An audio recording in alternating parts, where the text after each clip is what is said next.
Hello friends, दिशा आदित्य और आज की इस वीडियो में हम आप लोगों को बताएंगे बहुपद। लेकिन बहुपद हमें स्टार्ट करने से पहले बहुपद में कुछ बेसिक परिभाषाएं होती हैं जिसका ज्ञान होने से हमें जो बहुपद हैं को सॉल्व करने में हमें और आसानी होगी। इसलिए हमें पहले इनमें जो बेसिक चीज़ें होती हैं उनका अध्ययन करना होगा। तो हम सबसे पहले जो हमारे इसमें बहुपद में आती हैं परिभाषा में होती है अचर राशियाँ। अचर राशियाँ किसे कहते हैं? वे राशियाँ जिनके मान निश्चित होते हैं उन्हें आप अचर राशि कहते हैं।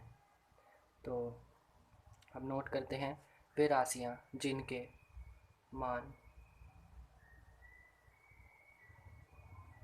वे राशियाँ जिनके मान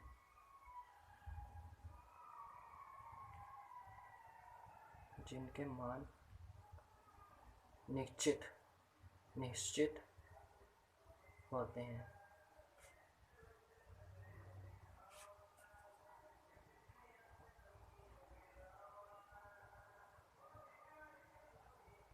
उसे हम उन्हें अचर राशियाँ कहते हैं। उन्हें अचर राशियाँ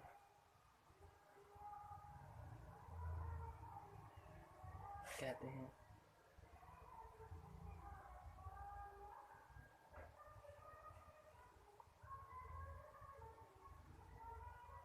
इस तरह हमारी ये अचर राशियाँ हो जाती हैं। अचर राशियों की परिभाषा, अचर राशियों में कुछ एग्जाम्पल से हम देख लेते हैं अचर राशियाँ किसे कहते हैं। एग्जाम्पल जैसे कि 1, 2, 3, 4 ऐसी हमारा अनंत तक। तो हमारे ये है जो हमारी वे राशियाँ जिनके मान निश्चित होते हैं, यानी कि जो हमारी 1, 2, 3, 4 हैं। यदि हमें क्वेश्चन में दे दिया जाए कि x का मान 3 है तो हमारा ये 3 ही होगा, 4 तो नहीं हो सकता। तो जिनका मान निश्चित होता है वही हमारी अचर राशियाँ होती हैं। नंबर्स को आप राशियाँ भी कहते हैं। तो बस आपको वे नंबर्स जिनके मान निश्चित होते हैं वे उन्हें हम अचर राशियाँ कहते हैं। अब हम चर राशियाँ देख लेते हैं। ये हमारी चर राशि देखते हैं परिभाषा क्या होती है। वे राशियाँ जिनके मान अनिश्चित होते हैं वे हमारी चर राशियाँ होती हैं। वे राशियाँ जिनके मान फ्रेंड्स, इस तरह हमारी ये परिभाषा है चर राशि की। वे राशियाँ जिनके मान अनिश्चित होते हैं, वह मान जो निश्चित नहीं होता है उन्हें हम चर राशि कहते हैं। हम इसके उदाहरण देखते हैं कि कौन सी संख्या हो सकती हैं जिनके मान निश्चित होते हैं उन्हें हम चर राशियाँ कहते हैं। तो हमारी ये एक्स, वाई, जेड या ए बी सी डी में ये सभी हमारी चर राशियाँ होती हैं जिनके मान अनिश्चित होते हैं। क्वेश्चन में हमें दे दिया एक्स का मान 1 है, 2 है, 3 है, यानी कि इनके मान बदलते रहते हैं, निश्चित नहीं होते, अनिश्चित होते हैं। तो हमारा जो चर राशियाँ होती हैं उनके मान अनिश्चित होते हैं, तो वे हमारी चर राशियाँ कहलाती हैं। ये हमारे क्या ग्रह भी हो सकते हैं। तो ये ऐसे चलते चले जाते हैं, ये सभी हमारी चर राशियाँ होती हैं। तो हम देख लेते हैं बीजीय व्यंजक। बीजीय व्यंजक क्या होता है? चर और अचर राशियों का मिश्रण, यानी कि एक चर वाले ऐसे बीजीय व्यंजक जिनके चर की वो ऐसे बीजीय व्यंजक होते हैं जो अचर भी होते हैं, उसमें अचर भी होते हैं, यानी अचर और चर को मिलाने से बनी जो होती है ना, चर और अचर का मिश्रण ही हमारा बीजीय व्यंजक कहलाता है। तो बीजीय व्यंजक की परिभाषा होगी हमारी, एक चर वाले ऐसे बीजीय व्यंजक जो हमारे एक चर वाले होते हैं और चर और अचर का मिश्रण होता है। चर और अचर का मिश्रण बीजीय व्यंजक कहलाता है। तो लिख दीजिए, चर व अचर का मिश्रण, चर व अचर का मिश्रण हमारा बीजीय व्यंजक। बीजीय व्यंजक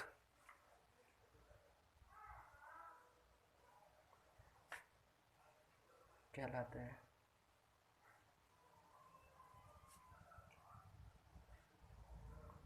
यानी इसमें चर और अचर का मिश्रण। ऐसे ये हो गया हमारा एक चर 3 और एक अचर हो गया y। ये अचर और चर ये मिश्रण है ना मिलाने पर, तो यही हमारा एक एग्जाम्पल हो जाता है बीजीय व्यंजक का। 3y 3x + 1, तो ये भी हमारा एक मिश्रण है चर और अचर का, तो ये भी हमारी बीजीय व्यंजक होगा। इसी तरह तो हमारा बीजीय व्यंजक हो जाता है, अचर राशि और चर राशि हो जाती है। तो हम अब बहुपद देख लेते हैं। बहुपद, तो बहुपद में आप पिछली कक्षाओं में पूर्ण संख्या के बारे में पढ़ चुके होंगे। ये पूर्ण संख्या किसे कहते हैं? पूर्ण संख्या 0 से स्टार्ट होती है और अनंत तक जाती है। क्योंकि अगर आपको पूर्ण संख्या के बारे में पता होगा तो बहुपद आपको आसानी से समझ में आएगा। तो हम बहुपद देख लेते हैं, बहुपद की परिभाषा कि बहुपद किसे कहते हैं। बहुपद एक चर वाले ऐसे बीजीय व्यंजक जिस चर पर पूर्ण संख्या की घात हो वह बहुपद कहलाते हैं। तो इसकी परिभाषा ये होती है, एक चर वाले ऐसे बीजीय व्यंजक जिनके चर की घात पूर्ण संख्या की हो उसे बहुपद कहते हैं। तो आप बहुपद की परिभाषा भी लिख लेते हैं। बहुपद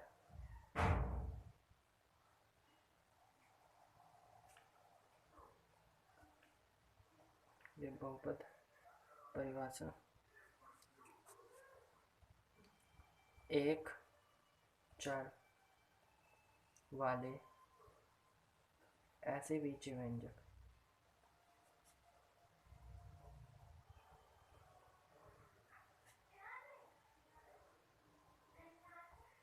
जिनकी चर की घात पूर्ण संख्या की हो,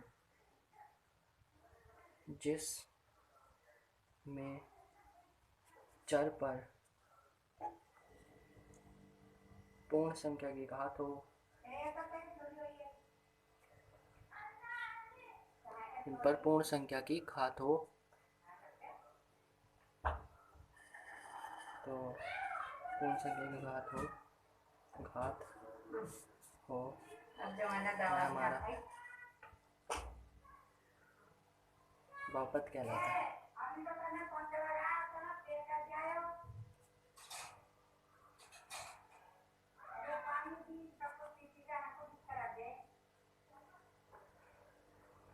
तो हमारा बहुपद देख लेते हैं कि बहुपद किसे कहते हैं। इसके एग्जाम्पल से हम समझ लेते हैं कि आपको अगर ये परिभाषा भी पढ़कर समझ में नहीं हुई तो हम एग्जाम्पल के तौर पर इसे समझा देते हैं कि बहुपद होता क्या है। एग्जाम्पल, बहुपद अगर हमारा इसमें परिभाषा में एक चर वाले ऐसे बीजीय व्यंजक, यानी कि उसमें एक चर ही हो और ऐसे बीजीय व्यंजक चर और अचर का मिश्रण हो, तो चर और जो उसमें चर होता है उस चर पर पूर्ण संख्या की घात हो। पूर्ण संख्या के अंतर्गत कौन सी संख्या आती है? 1 2 3 4 5 अनंत वाली, अनंत तक, ठीक है। तो उन पर चर पर पूर्ण संख्या की घात होनी चाहिए, वही हमारा बहुपद कहलाता है।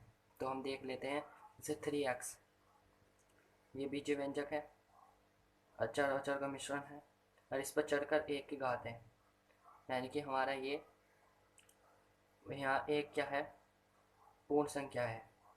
पूर्ण संख्या में 1 2 3 4 सभी आते हैं, तो पूर्ण संख्या के अंतर्गत यहाँ पर चर पर 1 की घात है, तो यह हमारा बहुपद होगा। ओके, अब देख लेते हैं और एक क्वेश्चन का ले लेते हैं 2y² + 3। तो आप देख सकते हैं यहाँ चर पर पूर्ण संख्या की घात है, तो इसका मतलब हमारा ये बहुपद है। ये हमारा बहुपद पॉलिनोमियल्स है, बहुपद है हमारा ये। अब एक और ले लेते हैं 4x² + 5x। तो यहाँ हमारा ये भी हमारा बहुपद है, क्योंकि यहाँ चर पर पूर्ण संख्या की घात है, 2 की घात है, तो हमारा ये बहुपद है। अब देख लेते हैं कौन सा बहुपद नहीं है। तो बहुपद नहीं है, देख ले लें बहुपद। यहाँ रूट 49 एक्स वर्ग प्लस रूट एक्स।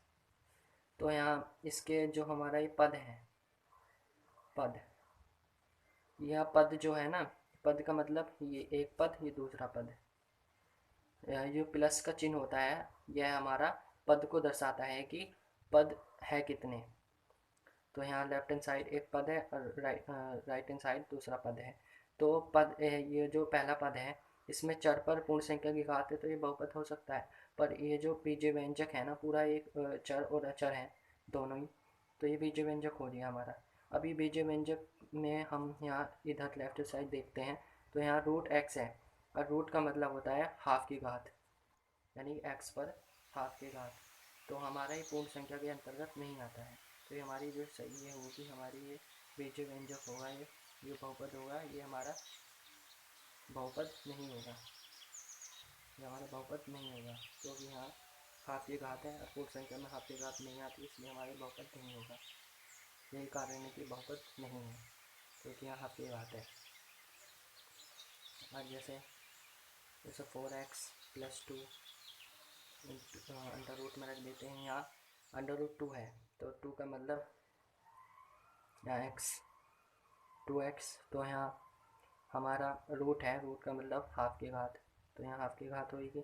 हाफ की घात मतलब ये जो हमारा बहुपद के तौर पर लिखा हुआ है ये हमारा बहुपद नहीं है।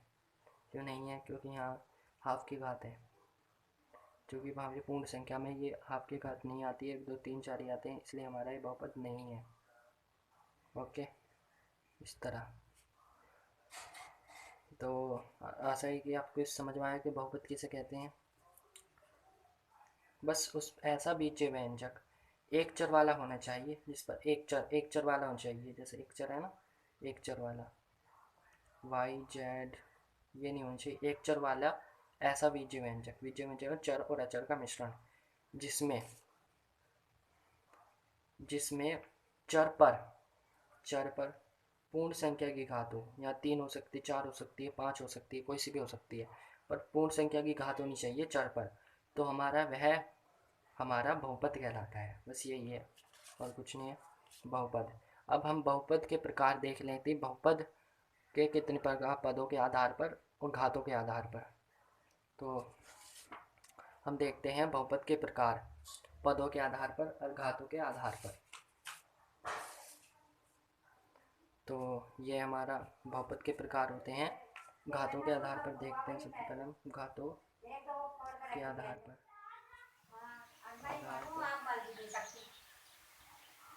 के आधार पर हमारा फर्स्ट होता है रेखीय बहुपद। घातों के आधार पर बहुपद होता है हमारा एक रेखीय बहुपद। सबसे पहला रेखीय बहुपद,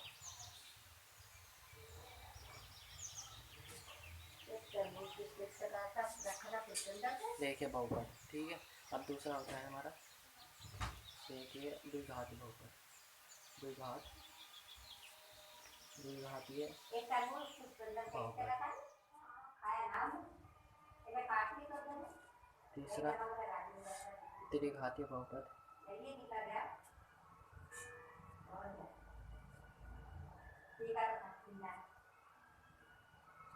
त्रिघातीय बहुपद, ये त्रिघातीय बहुपद हो गया। और एक हो गया हमारा अचर बहुपद, 4 5, ये शून्य बहुपद, अचर बहुपद,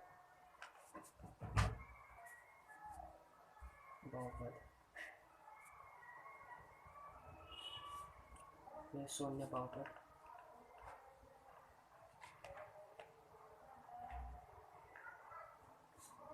तो हमारे घातों के आधार पर हो गए। अब देख लें कि रेखा बहुपद किसे कहते हैं। रेखीय बहुपद, जैसे हमारा है, एग्जाम्पल लेते हैं 6x प्लस 3। तो ये रेखीय बहुपद ऐसे होगा, यहाँ पर चर है, ये चर है हमारा, चर पर हमारे एक की घात है। जहाँ किसी भी घात ना हो, जीरो की घात होती है, जीरो की घात का मतलब एक होता है।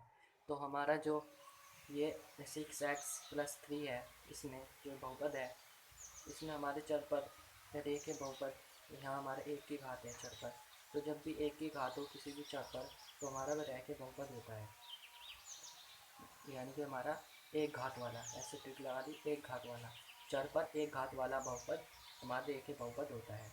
ठीक है, एक घात वाला, एक घात वाला है हमारा।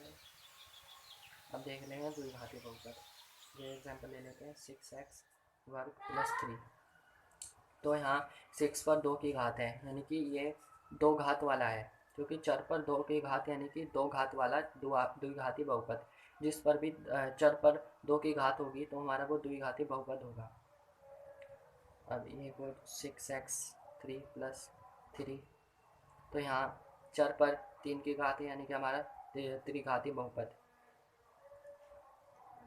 दो घात वाला, यहाँ 3 घात वाला है, यहाँ 2 घात वाला था, यहाँ 3 घात वाला, यहाँ 1 घात वाला, तो यहाँ 3 घात वाला मतलब त्रिघाती बहुपद। अब आगे देखें अचर बहुपद। अचर बहुपद में कोई संख्या हो सकती है, जैसे 3 ले लेते हैं, 3 को आप ऐसे लिख सकते हो 3x। तो अब जब 3x लिखेंगे तो x पर हमारी 0 की घात तो मानी जाती है, यानी 1 की घात, 3 एकम 3 करेंगे तो हमारा 3 आ जाएगा। तो ये हमारा अचर बहुपद होता है, तो संख्या हमारी अचर बहुपद होती है। अब देख लेते हैं शून्य बहुपद। शून्य बहुपद में क्या होता है, शून्य एक्स वर्ग, 0x वर्ग एक्स 3 पावर होगी हमारी एक्स पर 3 की घात। तो है हमारा शून्य हो और शून्य के साथ कोई चर हो तो हमारा ये शून्य बहुपद होता है, क्योंकि चर पर पूर्ण संख्या की घात है ना, अचर और चर का मिश्रण भी है, और यहाँ चर पर पूर्ण संख्या की घात है, तो ये बहुपद बन रहा है। और जब बहुपद है हमारा शून्य है तो हमारा शून्य बहुपद। इसीलिए अचर बहुपद में कोई संख्या हो सकती है। अब देख लेते हैं घातों के आधार पर ही हमारे 5 हो गए हैं। अब देखते हैं पदों के आधार पर बहुपद के प्रकार। पदों के आधार पर, पदों के आधार पर, पदों के आधार पर हम पहली है हमारी एक पदीय बहुपद। एक पदीय बहुपद पॉलिनोमियल्स। दूसरा द्विपदीय पदीय बहुपद। अब हमारा तीसरा त्रिपदीय बहुपद। त्रिपदीय बहुपद देख लेते हैं। त्रिपदीय बहुपद। अब ये जो तीनों हैं, तीनों हमारी ये पॉइंट हैं। तो एक पदीय बहुपद क्या होता है, एक ले लेते हैं एग्जांपल 2x स्क्वायर प्लस 3।